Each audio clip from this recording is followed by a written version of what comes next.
people who have been arguing against this bailout. And we can scroll through the long list of columnists and economists who say the management in Detroit was losing billions and billions in good times. How on earth does it make sense for taxpayers to bail them out now?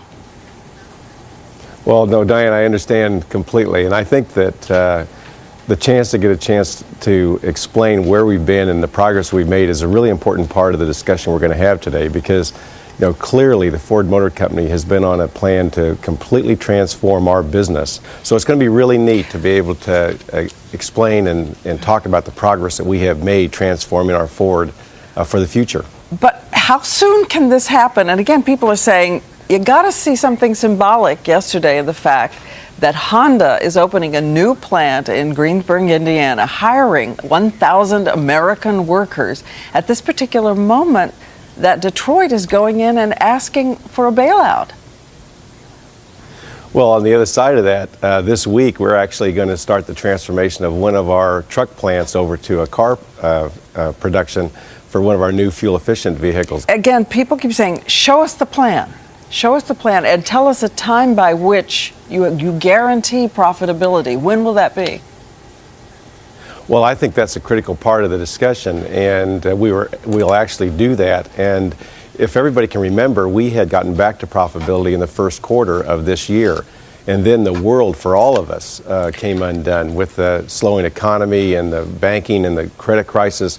I mean, none of us ever anticipated we'd be in a world where our sales for the industry have fallen off 45% in the first 9 months. But as you know, some people have argued that there's an old-fashioned way to do this, and maybe not for Ford right away, but at least for General Motors. Go to bankruptcy and emerge from it a stronger company rather than having handouts from the government.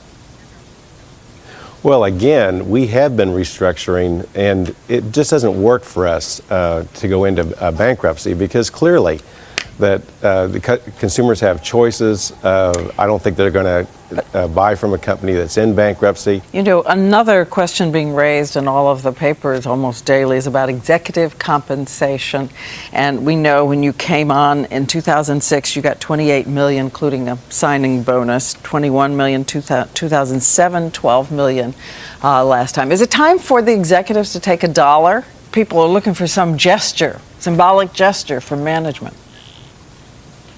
Well, clearly, as part of our restructuring, we have stopped all merit increases, all incentive and bonuses, because at this point, cash is absolutely critical so we can continue to invest in these new products.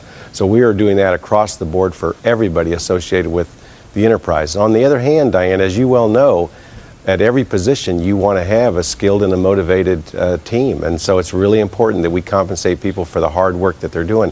We want them to be successful, and we want them to be here with us at Ford.